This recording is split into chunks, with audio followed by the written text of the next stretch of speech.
He spent his last credits to save alien catgirls destined for slaughter. The iron stink of rust and old blood clung to the bazaar's air, mixing with a tang of sweat, spices, and the slow rot of despair. Garrett moved through the narrow lanes, his boots scraping on oily stone, eyes scanning the stalls of mechanical scrap, faded silks, and cages. Always cages. He wasn't here to trade.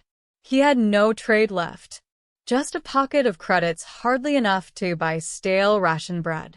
Yet something had pulled him here, a tug he couldn't name. Maybe guilt, maybe madness, maybe the memory of his sister's wide, terrified eyes the night slavers came. Ahead, a shouting butcher, sleeves bloodied to the elbows, dragged a cage into view. Inside huddled 3 alien girls, barely more than teens, skin the pale blue of distant seas, yellow eyes too large for their delicate faces. Cat-like ears twitched nervously atop their heads, and thin tails curled around bruised legs. Fresh catch. Tender meat, the butcher roared to the crowd. Cleaned and docile. Sold whole or by the slice. Garrett's chest tightened. The crowd pressed forward, men and women whose hunger had long ago burned away their pity. They saw food, profit, or amusement. Garrett saw 3 frightened children. He stepped closer, his own breath ragged. The girls shrank back, eyes wide, ears folding flat in fear. Garrett swallowed hard, lifted his hand to the bars. "Easy," he murmured, voice cracking from thirst. "I won't hurt you." One of them, the smallest, dared to meet his gaze. Her eyes were a shade softer, the color of honey. Slowly, uncertainly, she reached a slender, claw-tipped hand toward his. Their fingers almost touched through the cold iron.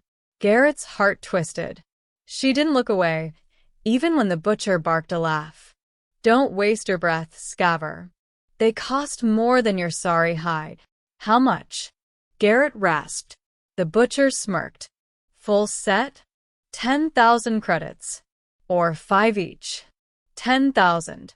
Garrett barely had 500. His jaw tightened.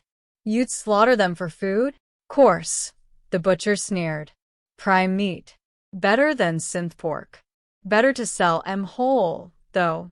Fancier kitchens pay for fresh prey."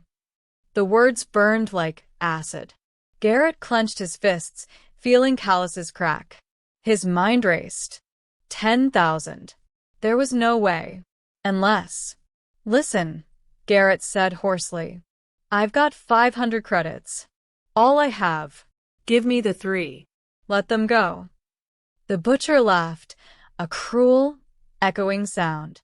500? You think I'd trade a month's profit for your pity?" Garrett's lips trembled. "Then take it as a deposit. I'll get the rest." "You? Look at you, starving drifter. You won't last 2 nights. Then what harm in taking it?" Garrett pressed, desperate. "If I don't come back, keep the money. But let them go now." The butcher's eyes narrowed, calculating. The crowd had started to lose interest, drifting away. Meat unsold spoiled fast in this heat. "Fine," the butcher grunted. 500 now. But if you cross me, I'll find you, and I'll make you watch while I butcher them alive." Garrett barely heard. His hand shook as he pulled out the battered chip, every last credit on it. The butcher snatched it, spit on the ground, and turned to the cage. The lock clicked. The iron door swung open. The smallest girl stumbled forward first, then the others followed, steps unsure as newborn fawns. "Go on," the butcher barked. "Before I change my mind." Garrett knelt, palms up. "It's all right," he whispered. "You're free now." One by one, they came to him, trembling. The smallest pressed against his side, tail curling around his arm. Her skin was feverishly warm, heartbeat fluttering against his ribs. "What's your name?" he asked softly. She hesitated, words thick and broken. Sorry, she whispered. This Laura. And Mira. Her sisters clung to each other, eyes darting between Garrett and the butcher. He nodded, voice low. I'm Garrett. Come on. We need to leave. Now.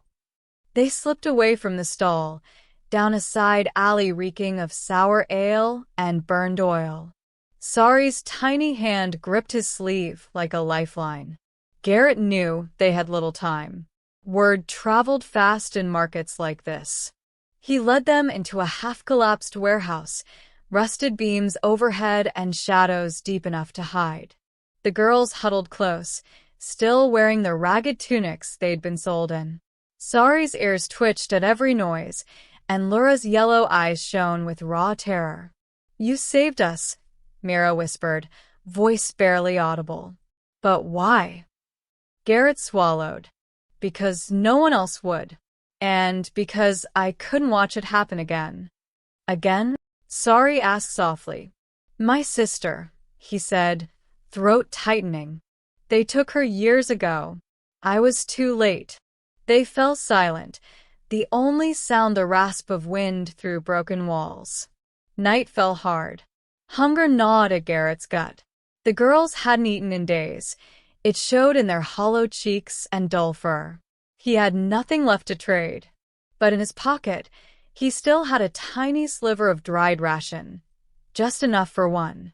Sari watched him pull it out, her eyes wide. Garrett hesitated, then held it out. Share it, he murmured. They broke it, each taking a crumb. Garrett felt the ache of guilt. He hadn't eaten either, but seeing them eat eased a deeper hunger inside him.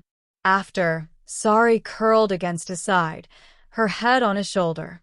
You kind, she murmured, words broken by exhaustion.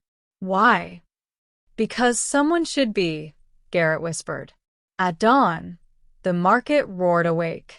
Garrett knew the butcher wouldn't wait long before sending hunters. They had to keep moving. Outside, the streets were already crowded. Garrett pulled up his hood, motioned for the girls to follow. Sari slipped her hand into his, small and warm. They made it 3 streets before Garrett spotted the first enforcer. Black armor, butcher's sigil on the chest, scanning faces. Run, Garrett hissed. They darted into an alley, hearts pounding. Mira stumbled. Laura pulled her up. Garrett led them through a tangle of crates and steaming vents, the city's heart a labyrinth of rust and neon. They burst into a dead end, a high wall of rusted plating, too sheer to climb. Behind them, heavy boots pounded closer. Garrett turned, fists clenched. The enforcer stepped into view, plasma baton humming. Thought you'd steal from the butcher? The man sneered. They're children, Garrett shouted. Not meat. Their property, the enforcer growled. Move aside. Sari clung to his coat, eyes wild with terror. No, Garrett breathed. You'll have to go through me. The enforcer lunged, baton crackling. Garrett dodged, pain flaring as the baton grazed his arm, burning cloth and skin alike. He tackled the man, driving them both into the wall. Sparks flew. The enforcer roared, swinging wildly. Garrett caught the baton, feeling flesh tear under his grip. For a breathless second, their eyes locked, rage against desperation. Then Garrett wrenched the baton away, and the enforcer collapsed, gasping. Blood dripped from Garrett's hand. He turned to the girls, breath ragged. Run. Go. They fled, Garrett half-dragging Sari as they stumbled through narrow alleys, past neon-lit brothels and steaming vents, until at last they reached the city's edge, a crumbling causeway overlooking dawn-lit desert. Beyond lay nothing but dust and sky. But it was freedom. The girls huddled around Garrett, trembling, but alive. We can't stay, Laura whispered. I know, Garrett rasped, chest heaving.